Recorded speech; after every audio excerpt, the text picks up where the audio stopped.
Howdy folks, welcome to Bullish on Farming. Today's February 17th and just visiting the cows. Just did some afternoon chores and came to check on the Bessies. As you can see, we have two islands of the residue from which was once a bale, and cows are on the cleanup shift tonight, and let them clean this up, and I'll roll out 2 fresh bales tomorrow. The group is 12 head total, and so we're aiming for a bale every day and a half. So 2 bales is 3 days, and every now and then when the residue starts to build up, you push the cows a bit to clean up what's on the ground there, because there's no doubt that when you're stationary bale grazing, you get residue, and that is something we are looking for.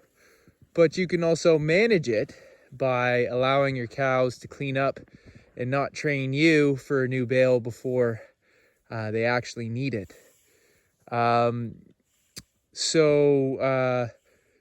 you can see, we got the snow highlights on the cows' coats, and they actually just prefer to be out here. I have not bedded inside the barn for 2 to 3 weeks. When it started to get mild, I had bedded it when it was coming from right frozen, and that was just to keep them with some dry bedding for the first couple nights when everything was thawing out.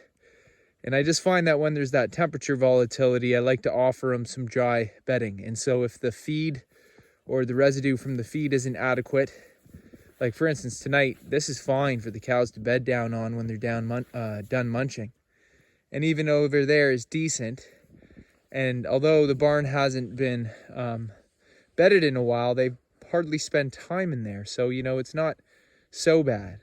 And I'm trying to bed virtually never through this month of February, just to use the benefits of the bale grazing. And when it's been mild, that's been easy because the snow wasn't here.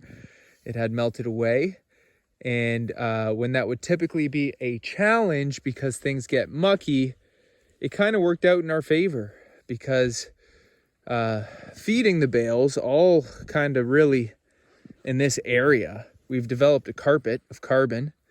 And although it's more residue than I'd like on the pasture, this was selected to be a permanent winter paddock setting with the bush in the back.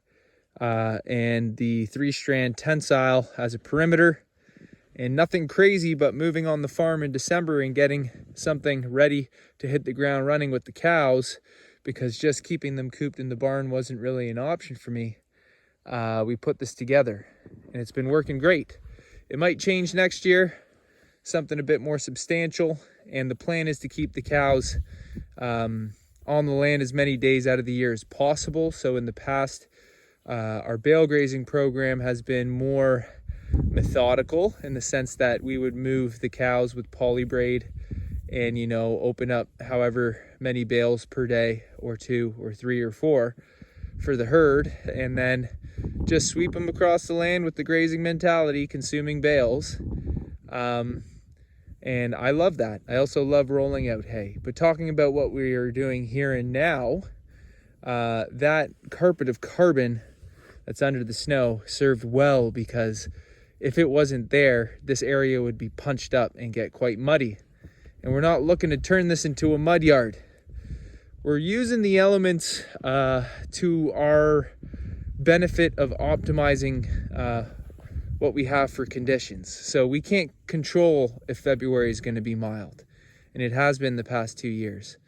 But what we have done this year was just stationary bale graze in a single paddock setting, because that's what we had to work with.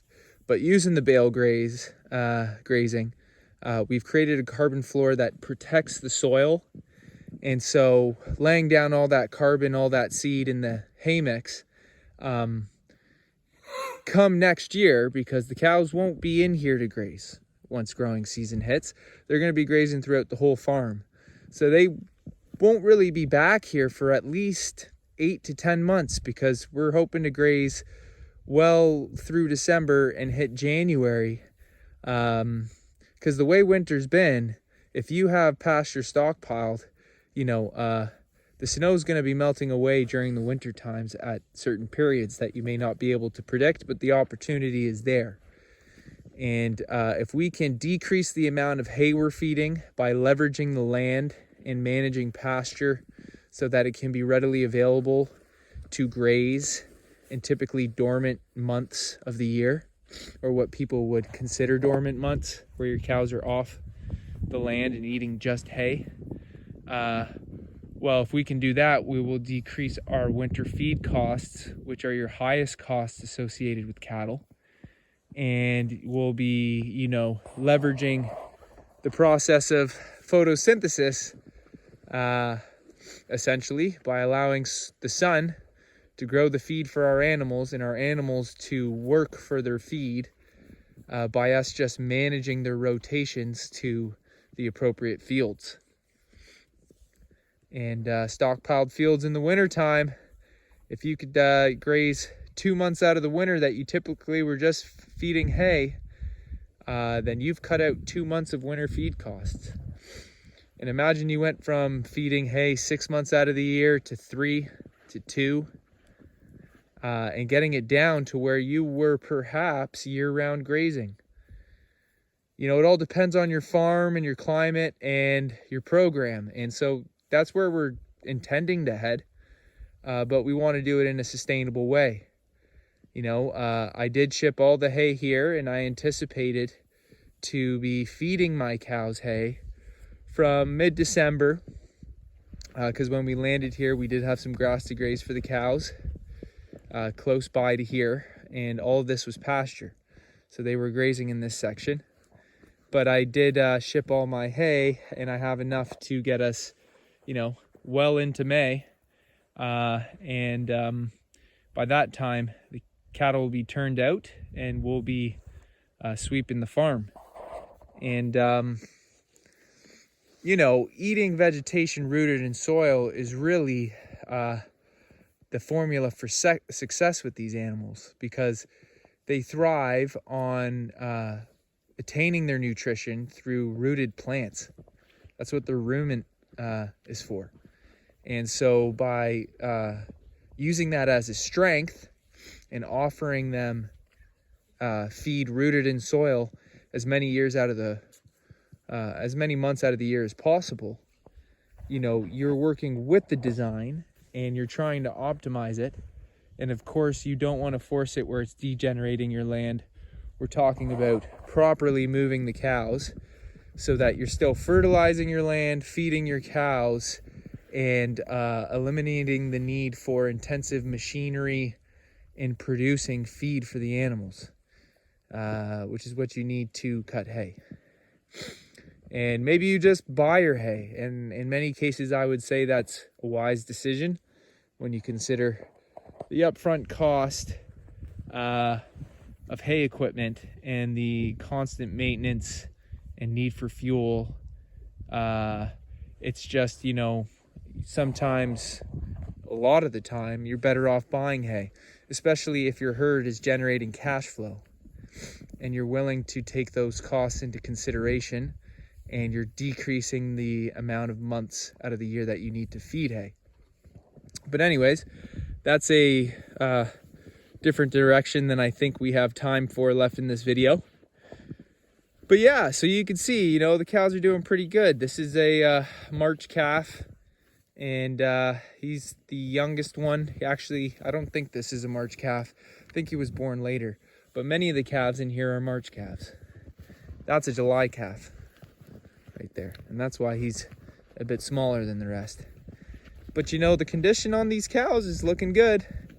Nice healthy coats on them. We got one older girl, and she's getting the mites a bit worse than the rest. And so she's been scratching her coat quite a bit.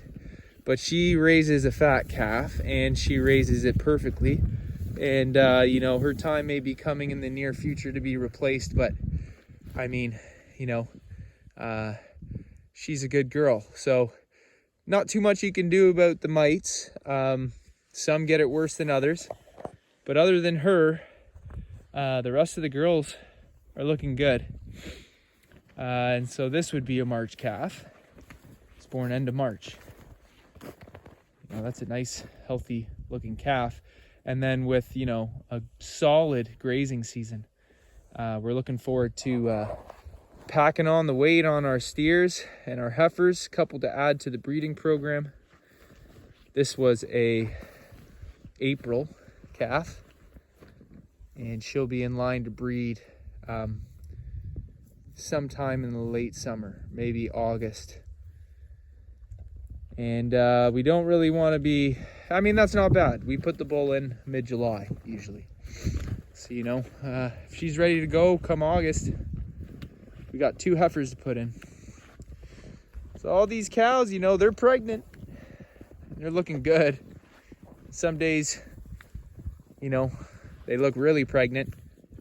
And other days, I think it's something about the position of the calf in the body at certain times throughout the pregnancy. But sometimes you just look at a girl and you say, whoa, you look pregnant. But they're all eating good. Everyone's healthy. So anyways, folks, I'd like to say thanks for stopping by and God bless you all. I'll see you on the next one.